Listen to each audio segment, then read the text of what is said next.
Hello, je vous retrouve pour le book haul, pas le book haul, n'importe quoi, pour l'update lecture du mois d'avril, en sachant qu'on est déjà le 22 mai. Je m'y prends un peu tard et j'avoue que j'ai pas eu le temps de me poser.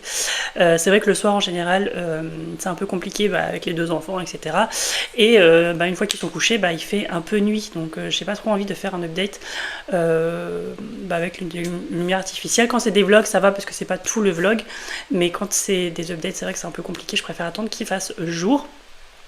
Donc au mois d'avril, j'ai lu 11 romans. Je crois que j'ai pas eu de DNF. Là, je suis en train de réfléchir parce qu'en fait, j'ai eu un DNF au mois de mai, mais je vous en parlerai du coup pour l'update lecture du mois de mai. Mais depuis le début de l'année, j'ai eu aucun DNF. Je suis assez contente. En général, j'ai du mal, même quand j'aime pas un roman, je finis par le lire en diagonale, mais j'abandonne pas. J'ai énormément de mal avec ça. Donc voilà, et je regarde, je crois que j'ai 8 livres de fantasy, même 9, un thriller et un roman plutôt contemporain. Donc ouais, bon, je suis toujours à fond sur la fantasy. Hein. Et d'ailleurs, je suis en train de me dire que je lis de moins en moins de science-fiction. Et ça me manque un petit peu. Donc je vais essayer d'y remédier.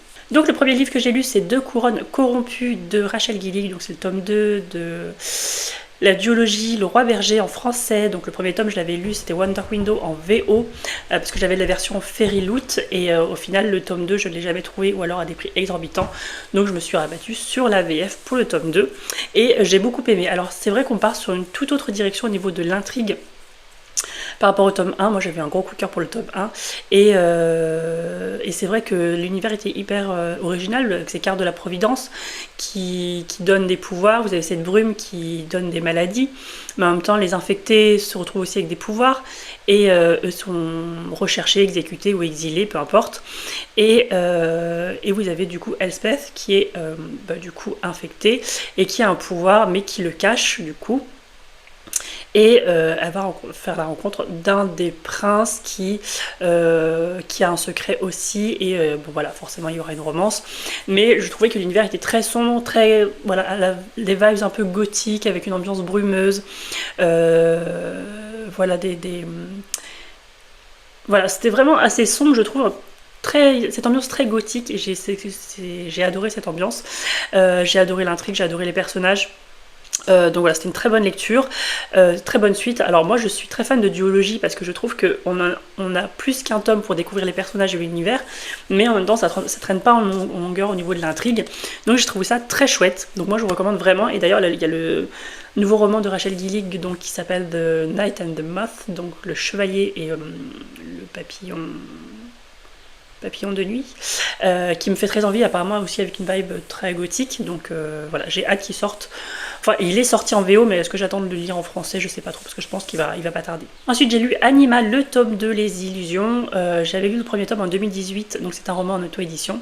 Le premier tome en 2018, et j'avais un gros coup de cœur dessus, et elle a retravaillé, que ce soit la couverture, le contenu, etc. Et donc je l'ai relu l'année dernière, donc en 2024. Et là, j'ai lu, on l'a reçu fin d'année 2024, le tome 2, donc en service de presse, et je l'ai lu là, au mois d'avril.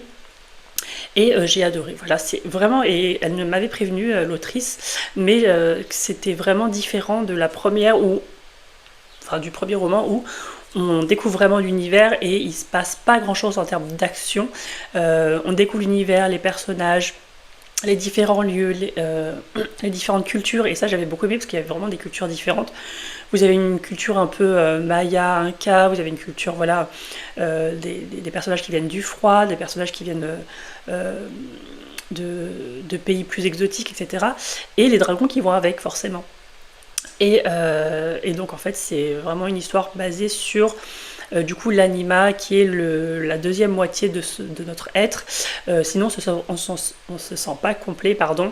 Et donc les personnages partent en quête de leur anima, voilà, pour être complet, sinon ils sentent un vide en eux, et voilà, c'est ce truc en fait de l'âme qui a été scindé en deux, donc un chez un humain et un chez un animal, voilà, qui peut être aussi voilà, très bien je sais pas, une souris comme un dragon, voilà, pour par exemple Soria, la mère de deux enfants, principalement dans le premier tome. Et voilà, j'ai adoré parce que là on part du coup sur la quête, et On découvre d'autres personnages, on creuse beaucoup plus l'intrigue qui est à peine survolée dans le premier tome, qui est très introductif. Mais je trouve que voilà, toutes les valeurs du premier tome se retrouvent dans le tome 2 et moi c'est des valeurs auxquelles j'adhère particulièrement. Voilà, et en plus on parle beaucoup de maternité, donc en plus le premier tome je l'avais lu en 2018 et moi j'avais accouché en 2017, donc ça me parlait énormément en termes de maternité et de protection des enfants. Donc c'est aussi pour ça je pense que les mamans le vivent différemment cette lecture, ou les mamans ou les papas, peu importe, hein, mais ils vivent différemment cette lecture qu'une personne qui n'a pas encore connu, je pense, ou qui ne connaît pas la maternité. En tout cas c'est comme ça que je le ressens. En tout cas moi ça m'avait beaucoup touchée à ce moment-là. Et donc j'ai mis 5 étoiles. Ensuite j'ai lu The Dagger and the Flame de Catherine Doyle, donc Catherine Doyle qui a coécrit avec Catherine Weber je crois, la trilogie Twin Crowns, que je n'ai pas lu mais que je vais lire parce que j'ai beaucoup aimé ce premier tome de saga. Je ne sais pas si c'est une trilogie, je ne sais jamais. Donc moi j'ai lu en VO parce qu'il n'est pas sorti en français, mais à mon avis il va sortir c'est sûr, parce que Casterman avait édité la saga Twin Crowns. Je pense que ça va venir.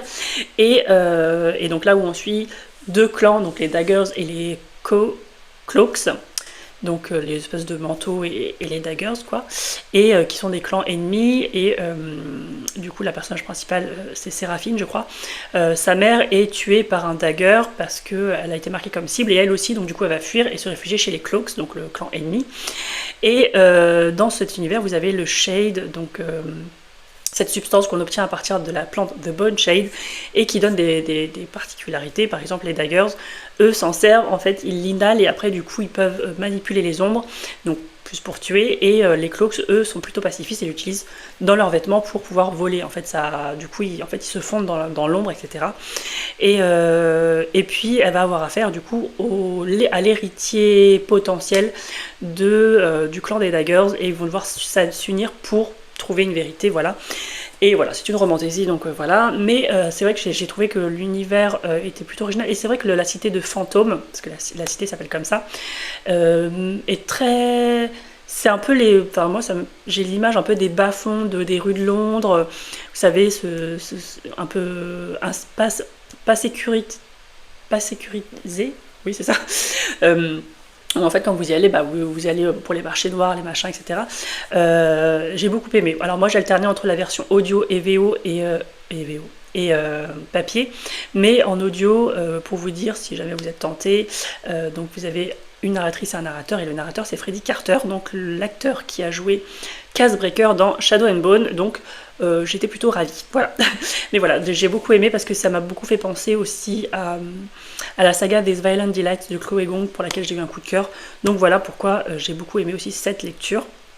Ensuite, j'ai lu quelque chose de totalement différent, qui est Sur les ossements des morts de Olga Tokarczuk, j'espère que je prononce bien, donc qui est plus un thriller, c'est polonais je crois, et donc on suit une femme plutôt âgée qui s'appelle Janina, qui vit un peu dans un village où il n'y a que 4 personnes je crois, 4 voisins qui s'entendent pas très cordialement, mais bon voilà, et elle va trouver avec un de ses voisins décédé avec un os dans la gorge, et pour elle c'est sûr que c'est les animaux qui se sont vengés, parce que il va y avoir une série de morts comme ça, et toujours et en fait ce sont des gens liés à la chasse, et elle a eu plusieurs altercations avec eux, parce qu'elle est pro protection des animaux, et eux en fait elle a eu plusieurs altercations avec eux, et eux sont voilà, c'est vraiment de la chasse par pur plaisir, voilà, c'est même pas pour se nourrir, et donc elle va crier sur tous les toits, et on va la prendre pour une folle, que ce sont les animaux qui se vengent, voilà, qui prennent leur revanche, et du coup forcément au fur et à mesure des morts il va y avoir une espèce d'enquête, etc. Et voilà, c'est cette ambiance. Alors moi je l'ai lu au mois d'avril, alors que ça se passe en plein hiver, il y a des tempêtes de neige qui empêchent les gens de prendre les routes, etc. Donc c'était peut-être pas la meilleure période, mais en tout cas j'ai adoré, parce que il y a une psychologie particulière de Janina et aussi des autres personnages. Et puis vous avez cette introduction, parce qu'elle est férue d'astrologie, donc vous avez une introduction des concepts de l'astrologie en fait dans ce roman, et puis vous avez forcément ce discours très engagé vis-à-vis de la protection animale, et puis moi je m'attendais pas du tout à la fin en fait. Voilà. C'est très court, je crois qu'il fait que 280 pages, quelque chose comme ça, mais j'ai adoré. Et ça c'était une recommandation de Fanny du compte Nana Oops pour mon 12 livres pour 2025. Et voilà, j'ai adoré, donc j'étais très contente. Ensuite, j'ai lu A Song to Drown Rivers d'Anne Liang. Anne Liang, j'avais juste lu This Time It's Real, donc c'est une romance YA qui se passe dans une université en Chine, si je dis pas de bêtises, et que j'avais beaucoup aimé, je crois que j'avais mis 4 étoiles. Et là, je l'ai découvert du coup en fantasy, c'est son premier roman de fantasy, parce qu'en général, elle écrit plutôt des romans contemporains, young adult. Et là, c'était très lyrique, très... ça se base sur un mythe chinois, donc les 4 beautés de la Chine ou quelque chose comme ça. Donc en fait, où il y a une jeune femme qui est tellement belle qu'en fait, on va lui demander d'aller séduire le roi ennemi pour, en gros, l'espionner, etc. Et faire tomber les plans du roi ennemi, parce qu'elle, elle fait partie d'un royaume qui a été conquis du coup par ce nouveau roi. Et voilà. Et du coup, ça part de... Alors le mythe, je le connais pas, donc du coup, je pourrais pas vous dire si c'est fidèle, s'il y a des références, etc. Mais j'ai beaucoup aimé parce qu'on parle beaucoup de sacrifice, jusqu'où on peut aller pour son royaume, et jusqu'où la loyauté va. Et d'ailleurs, il y a un personnage qui a une loyauté sans faille. Dans ce roman, c'était beau à voir, en fait. Et en fait, c'est ce truc de... est-ce qu'elle fait en fonction de ses sentiments? Est-ce qu'elle fait en fonction de sa loyauté envers son pays? Quel sacrifice elle est prête à faire, etc. Donc j'ai beaucoup aimé les messages qu'il y avait dedans. J'ai mis 4 étoiles, je crois, je sais plus. J'ai eu un mois de 4 étoiles et quelques 5 étoiles, donc j'étais plutôt contente. Et puis j'aimerais bien découvrir du coup ses autres romans parce que j'aime beaucoup sa plume aussi. Ensuite, j'ai lu A Study in Drowning de Ava Reid, donc qui est sorti en français chez Sabran ou de Saxu, je ne sais plus, qui s'appelle un passé englouti, et donc on va suivre Effie, je crois que c'est Effie. Alors, le problème c'est que j'ai tellement de romans de fantasy que je me trompe un peu avec les prénoms, et donc elle fait des études donc, dans un domaine où en fait les femmes sont plutôt mal vues et pas acceptées du tout. Et un de ses auteurs favoris, on lui donne la chance d'aller dessiner les plans d'architecture, je crois, de sa maison, quelque chose comme ça, donc elle y va. Lui est décédé, et en fait elle va faire face à un homme qui lui va, en fait son plan c'est de prouver que l'auteur n'a pas écrit les écrits qui l'ont fait connaître et qui ont fait son succès. Et il y a aussi quelque chose de magique dedans qui est... Alors je sais pas vraiment si c'est... Est-ce que je peux le dire? Non, je pense pas, mais bref. Donc il y a un peu ce côté Dark Academia avec ce côté aussi un peu magique, un peu fantastique, donc c'était chouette, mais j'ai pas du tout accroché au personnage. Voilà, j'ai précommandé le tome 2 parce que moi je l'ai lu en VO. J'ai précommandé le tome 2 qui doit sortir bientôt. Alors de base je savais pas qu'il y avait un tome 2 parce que pour moi il aurait pu ne pas y en avoir, mais c'est quand je traînais un peu comme ça en regardant les sorties à venir que j'ai vu un tome 2 avec les mêmes personnages, donc je me suis dit c'est bizarre, donc il y aura peut-être une toute autre intrigue, mais voilà, en fait j'aime bien le concept, j'aime bien la Dark Academy, etc. Mais c'est vrai que voilà, les personnages je me suis pas vraiment attachée à eux, mais ça reste une très bonne lecture quand même. Ensuite j'ai lu Serment et Ruine, donc c'est le tome 2 des légendes de Tesmar de Helen Scheurer, et là si je rigole c'est parce que j'ai pas trop aimé ce tome là. J'avais beaucoup aimé le premier tome où j'ai mis 4 étoiles parce que c'est un univers un peu... Enfin c'est quelque chose d'assez féministe de base.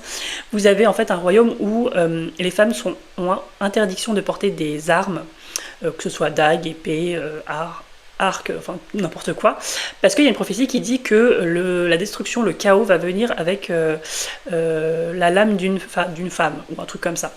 Et donc du coup, depuis la prophétie, toutes les guerrières, enfin toutes celles qui portaient même les soldats, etc., toutes celles qui portaient des armes ont dû se reconvertir en autre chose, voilà, dans l'instruction, dans la bibliothécaire, j'en sais rien, quelque chose comme ça. Et sauf que Antea, est-ce que c'est Antea? Je me souviens même plus de son prénom.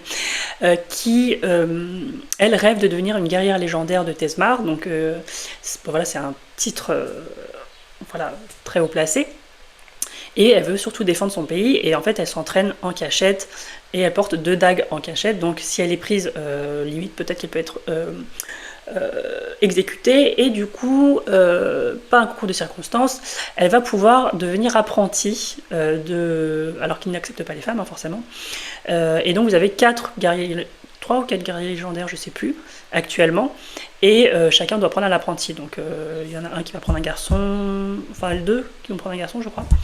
Et il y en a un, en fait, c'est même pas eux qui choisissent leurs apprentis, c'est le conseil. Et du coup, la fille va être donnée à Wilder Hawthorne, qui lui est formellement contre d'avoir des femmes dans l'ordre des guerriers, et surtout de l'avoir comme apprenti, ça l'embête, quoi, pour être poli.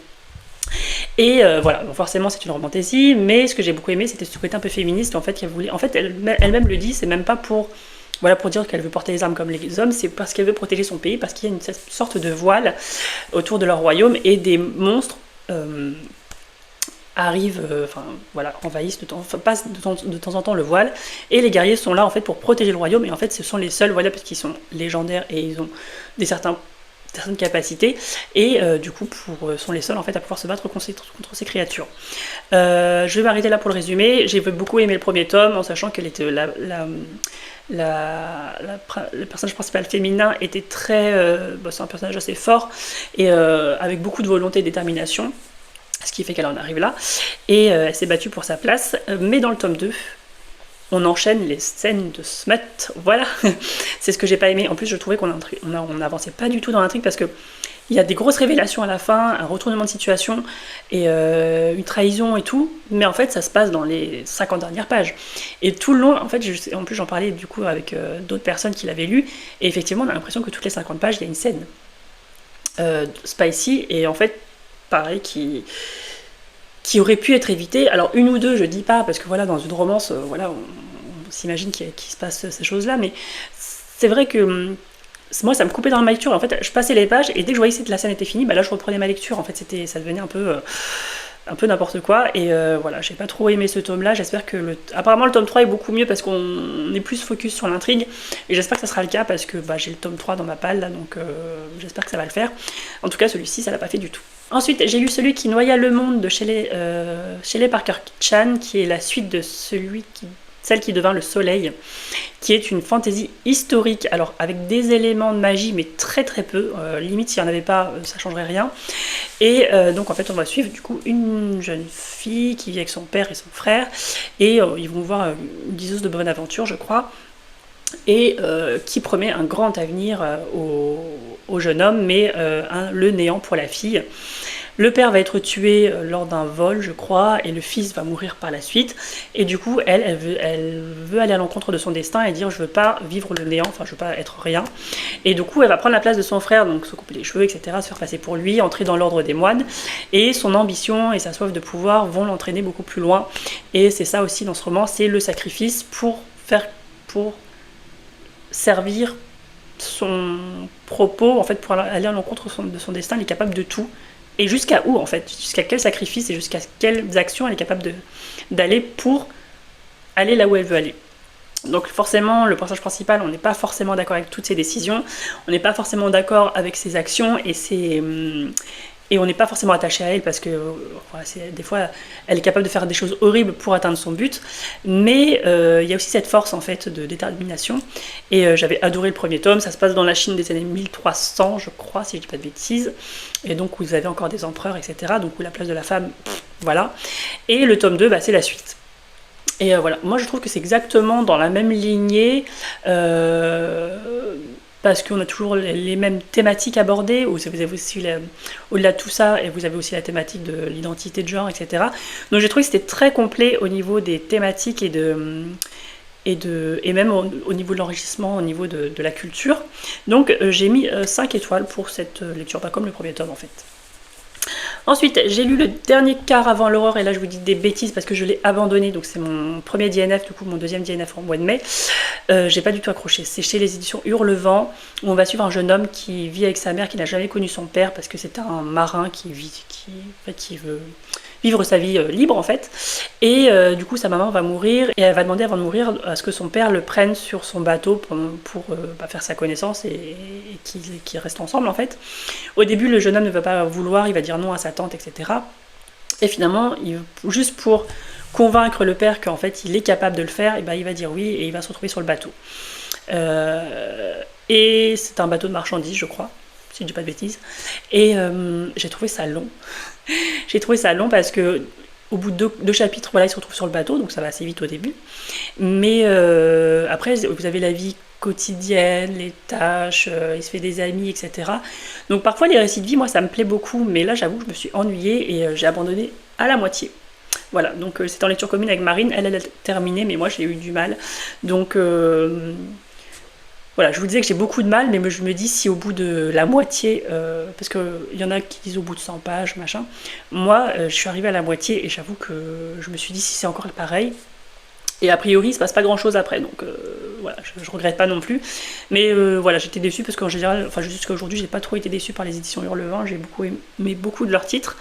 Donc voilà, après c'est peut-être le thème marin, voilà, qui me plaît pas trop. Je sais pas, mais en tout cas, je l'ai pas terminé.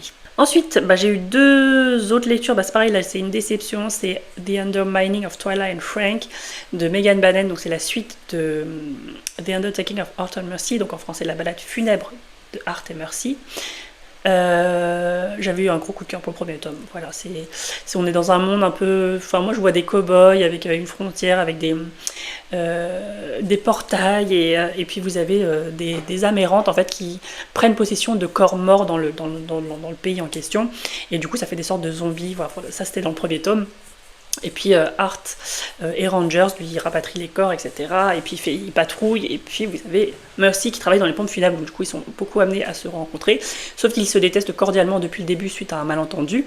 Et ils vont faire échanger une correspondance de manière anonyme, en sachant que l'autre ne sait pas que c'est Art et l'autre Mercy. Et du coup, ils vont s'ouvrir, ils vont parler de leurs sentiments, de leur désespoir, etc. Et du coup, forcément, il va y avoir un attachement qui va se créer, etc. Là, dans le second tome, on suit Twyla et Frank, qu'on aperçoit brièvement dans le premier tome, et qui sont un couple, enfin pas un couple, mais un duo de Rangers, parce que souvent c'est un duo. Et sauf que eux, ils sont vraiment différents de Art and Mercy, parce que eux sont dans leur cinquantaine. Twyla a un ou deux enfants, je sais plus, Frank aussi. Et elle est veuve et lui est divorcé, je crois, un truc comme ça. Et en fait, ça fait des années qu'ils travaillent ensemble, mais voilà, en fait, ils ont toujours fait taire leurs sentiments parce que voilà, elle est veuve, voilà, et en fait elle se néglige depuis, enfin il y a beaucoup de messages comme ça où elle se néglige en tant que femme parce que depuis qu'elle a des enfants, elle s'occupe de ses enfants, de son mari, de son boulot principalement. Elle ne fait plus de choses par plaisir pour elle-même, elle ne fait plus de choses pour elle, et même sa fille lui reproche, sa fille ado ou jeune adulte, elle lui reproche qu'en fait elle fait rien pour elle, etc. Et donc vous avez des messages comme ça qui sont beaux, mais au-delà de ça, j'ai pas du tout accroché à la romance qui était. J'ai pas eu les petits papillons, il n'y a pas eu d'attachement en soi, même si les personnages sont très doux, très, très drôles, etc. J'ai pas trop adhéré à ce duo et surtout j'ai trouvé que la romance prenait 75% du roman. Et moi, ce qui manquait aussi, c'était l'univers hyper décalé, parce que vous avez des animaux en guise de postier. Par exemple, dans le premier tome, c'est un oiseau, je crois, qui fait le postier, qui parle en plus. Vous avez ces zombies un peu bizarres, vous avez cette pompe funèbre, en même temps, vous avez une romance, donc c'était un peu décalé le contraste. Et là, je trouvais qu'au niveau de l'intrigue, déjà, le dénouement, c'était un peu tiré par les cheveux, je trouvais. Et puis, surtout, je trouvais pas ce côté décalé, drôle, sarcastique, un peu de l'humour noir, etc., que j'avais beaucoup aimé dans le premier tome.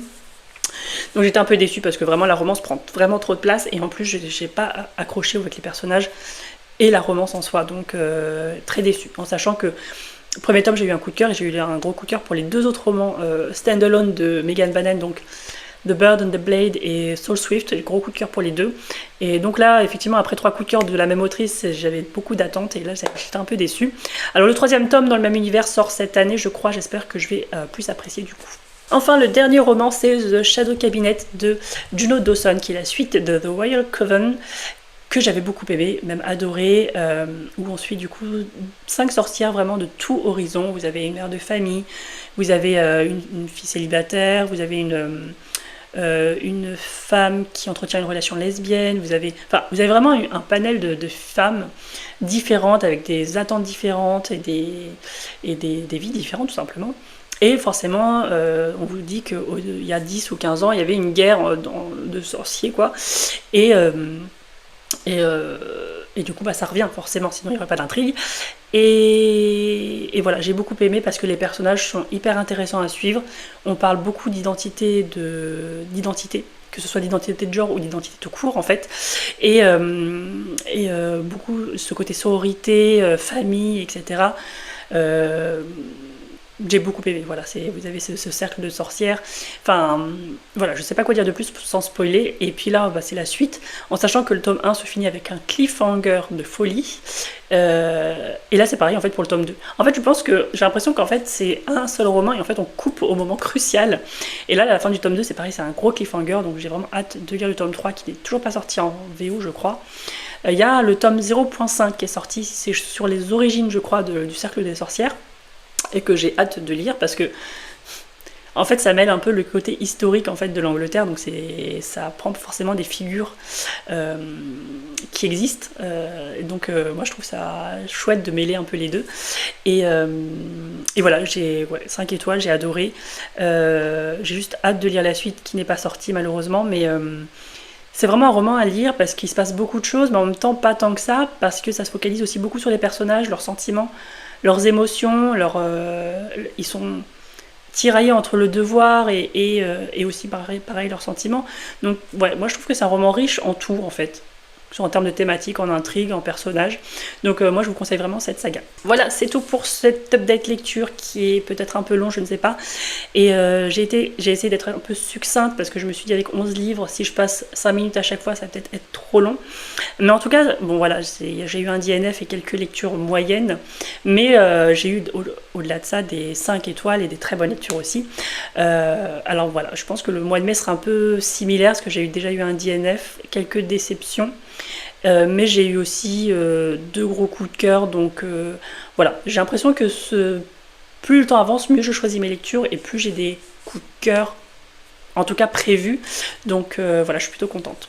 Voilà, sur ce, n'hésitez pas à me dire si vous avez lu ces romans ou si vous attendez sagement dans votre palle. Et si vous ne savez pas quoi mettre en commentaire, bah écoutez, mettez-moi des sorcières, des baguettes magiques, des balais en référence à de Shadow Cabinet. Et puis moi, je vous retrouve pour une prochaine vidéo.